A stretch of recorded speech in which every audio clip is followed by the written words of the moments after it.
Hello everyone, welcome back to Shiksha Niti. आप लोगों के लिए एक इम्पोर्टेंट पीएचडी नोटिफिकेशन के डिटेल्स जो है वो लेकर आई हूँ। कैसे फॉर्म फिल कर सकते हैं, कौन कौन सा डेट जो है वो आपका लास्ट डेट रहने वाला है, कैसे सबमिट करना है, क्या क्या रिक्वायरमेंट है, कौन कौन सा सब्जेक्ट में वैकेंसीज निकली है, ये सारे डिटेल्स जो है वो लेकर आ रही हूँ।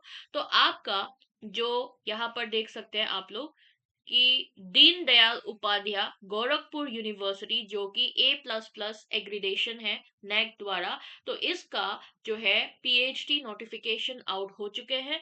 ठीक है, 2025 के पीएचडी नोटिफिकेशन मानी कि मेरे ख्याल से दिसंबर सेशन का जो है वो आउट हो रखा है। और यहाँ पर मैंने आप लोगों के लिए इसका ब्रोशर जो है वो खोल दिया है। अब देखते हैं क्या क्या डिटेल्स जो है वो जरूरी है, रिक्वायरमेंट जो है वो देखते हैं। ठीक है, यहाँ पर देख सकते हो पार्ट टाइम पीएचडी भी यहाँ पर अवेलेबल है, रेगुलर भी, पार्ट टाइम भी, इंटरनेशनल स्कॉलर्स के भी जो भी एलिजिबल है इस एकेडमिक सेशंस के लिए। और आपके इस वेबसाइट के थ्रू जो है आप चेक कर सकते हो एलिजिबिलिटी क्राइटेरियाज। बट बाकी मैं यहाँ पर भी बता दूंगी अभी क्या क्या जरूरी है। यहाँ पर देख सकते हो आपके online registration and payment of application fee, ये आपका 8 तारीख से लेकर 21 तारीख, यानी कि अभी 21 तारीख जो आने वाले हैं वहां तक आप ये ऑनलाइन रजिस्ट्रेशन और पेमेंट जो है वो कर सकते हैं। लास्ट डेट आपके एप्लीकेशन फॉर्म का सबमिशन जो है वो 22 तारीख रहने वाला है। आपका एडमिट कार्ड जो है वो 5 मार्च को आ जाएगा और एंट्रेंस एग्जामिनेशन होगा। और ये एंट्रेंस एग्जामिनेशन जो है फर्स्ट वीक ऑफ मार्च 2026 को होने वाला है। और इसका एप्लीकेशन फी देख सकते हो यहाँ पर, जनरल, ओबीसी और ईडब्ल्यूएस कैटेगरी के लिए 1700, SC ST के लिए 1200 रुपए जो है वो ले रहा है। ठीक है, अब आगे देखते हैं कौन कौन सा आपके लिए सीट्स अवेलेबल है। यहाँ पर देख सकते हो PhD in defence and strategic studies में फुल टाइम में 11 सीट्स अवेलेबल है, पार्ट टाइम में 2। PhD in biotechnology 8 seats available है। बॉटनी में 49 सीट्स अवेलेबल है फुल टाइम में, पार्ट टाइम में 4। माइक्रोबायोलॉजी में 2, पार्ट टाइम में 1।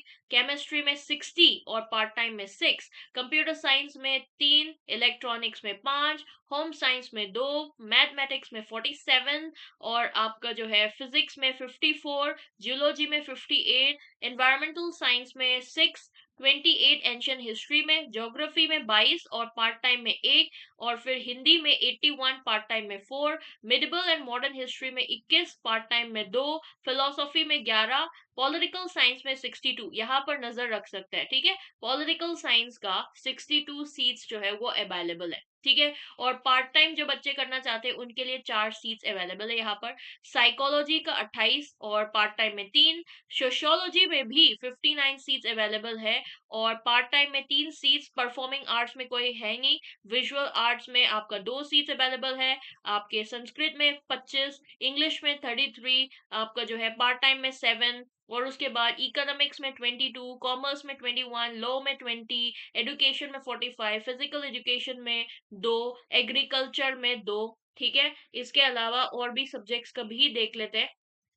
यहाँ पर दिया हुआ है एग्रीकल्चर में 13, एग्रीकल्चर एंटोमोलॉजी में 11, एग्रीकल्चर एक्सटेंशन में 11, बिजनेस एडमिनिस्ट्रेशन में आपके पार्ट टाइम में 1 है, एग्रोनॉमी में 7, एग्रीकल्चरल इंजीनियरिंग में 4, एनिमल हस्बेंड्री एंड डेयरिंग में 4, हॉर्टिकल्चर में 2, प्लांट पैथोलॉजी में 9, सोयल कंजर्वेशन में 4 और सोयल साइंस में 9 और एग्रीकल्चरल इकोनॉमिक्स में 3। ठीक है, बिजनेस एडमिनिस्ट्रेशन में 12 और पीएचडी इन कॉमर्स इसमें 14 सीट्स जो है वो निकले हैं।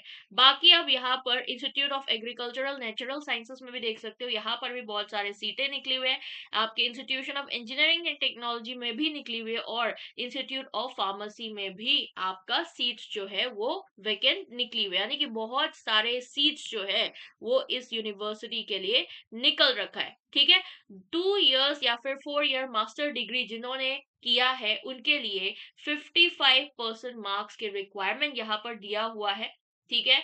या फिर अगर एमफिल प्रोग्राम भी किया है उसके लिए 55% मार्क्स जो है वो भी चाहिए होता है यहाँ पर। और 5% रिलैक्सेशन जो है आपके रिजर्व कैटेगरी को, यानी कि SC ST OBC non creamy layer, disable, differently able, दिव्यांग लोग, इकोनॉमिकली वीकर सेक्शन, इन सारे कैंडिडेट्स को रिलैक्सेशन जो है 5% का मिलने वाला है। ठीक है। आपका यहाँ पर 3 कैटेगरीज में डिवाइड कर रखा है, एक full time research scholar, alright, और दूसरा पार्ट टाइम रिसर्च स्कॉलर, और दूसरा इंटरनेशनल रिसर्च स्कॉलर। उसके अकॉर्डिंगली आप जो है मतलब अप्लाई कर सकते हो। फुल टाइम रिसर्च स्कॉलर जो है वो आपका जैसे प्रॉपर जो रिसर्च स्कॉलर जो होता है ना वही होता है। ठीक है। और आपका जो है उसके लिए अगर आप फुल टाइम स्कॉलर बनना चाहते हो आप अप्लाई कर सकते हो। पार्ट टाइम वाले बच्चे जो ऑफिस वगैरह जाते हैं उनके लिए भी पार्ट टाइम वाले अवेलेबल है। इंटरनेशनल रिसर्च स्कॉलर के लिए भी यहाँ पर अवेलेबल है। ठीक है।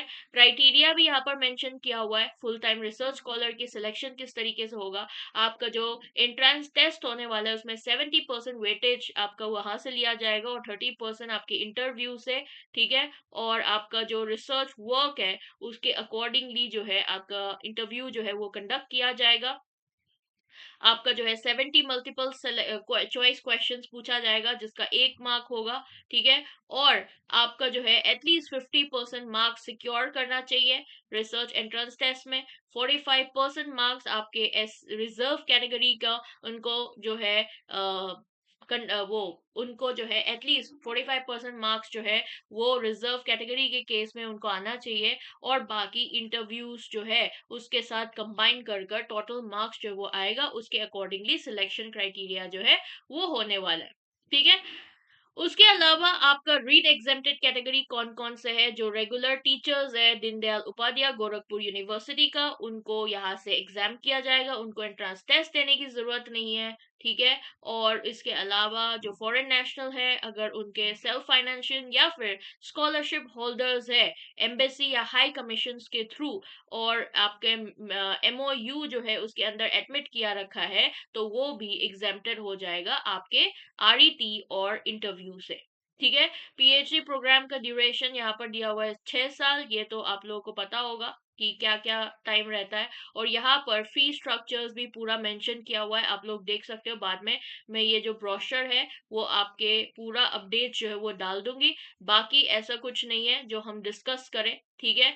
प्रॉपर अच्छी यूनिवर्सिटी है और बहुत सारे ऐसे अलग अलग सब्जेक्ट्स में वैकेंसीज निकले हैं, तो इसीलिए आप लोग को जरूर अप्लाई करना चाहिए। अभी वक्त भी है, बहुत सारे वैकेंसीज भी निकल रखा है, तो इसीलिए जरूर अप्लाई करना। मिलते हैं इसी तरीके से और भी सेशंस में।